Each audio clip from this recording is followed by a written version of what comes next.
तो नमस्कार दोस्तों, इजराइल और ईरान के बीच में भयंकर युद्ध हो रहा है। पहले तो इजराइल ने हमला किया ईरान पे, 200 फाइटर जेट ईरान भेज दिया और जगह जगह पे बम गिराए। अब इसका बदला ईरान ले रहा है। ईरान भी 100 बैलिस्टिक मिसाइल इजराइल पे दाग दिया और करीब करीब 200 ड्रोन दाग दिया।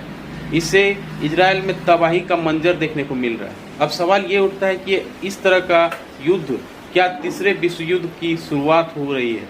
तो इसका उत्तर है हाँ, क्योंकि कुछ अपने सेल्फिश रवैये के कारण कुछ नेतागण जो हैं ऐसा कर रहे हैं। और इस सेल्फिश कौन कौन है ये आपको बताने की ज़रूरत नहीं है। ये सेल्फिश पहला नंबर पे आता है ट्रम्प को अपना हथियार बेचना है, और दूसरा है नेतन्याहू जिसको भी अपना हथियार बेचना है। उसको अपना घमंड है कि मेरा हथियार काफ़ी जोरदार है, काफ़ी असरदार है और उसका कुछ भी असर दूसरे देश नहीं कर पाएगा।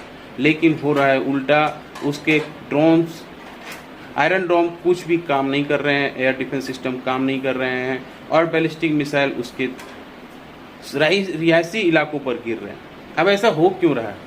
इसका होने का रीज़न है नेतन्याहू का अपने देश पे जोरदार विरोध होना।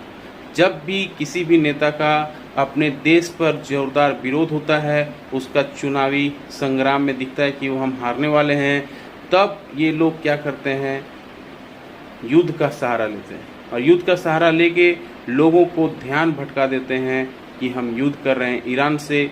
उसी तरह से ट्रम्प का भी हाल है। ट्रम्प को भी पैसा चाहिए, उसे अपना हथियार बेचना है और कोई न कोई इसको कस्टमर चाहिए।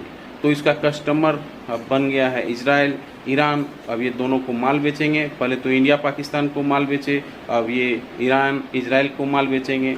तो इस तरह का जो सेल्फिश रवैया है, इस कारण तीसरे विश्व युद्ध की शुरुआत देखने को मिल रही है।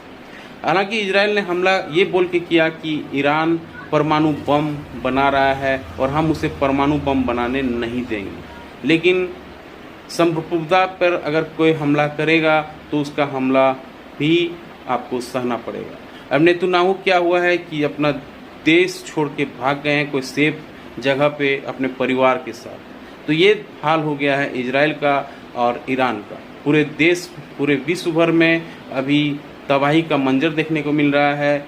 चाइना और रसिया ईरान को सपोर्ट कर रहा है खुलेआम, और वहीं अमेरिका इजराइल को सपोर्ट कर रहा है, ये सभी जानते हैं। तो काफ़ी बहुत बड़ी संकट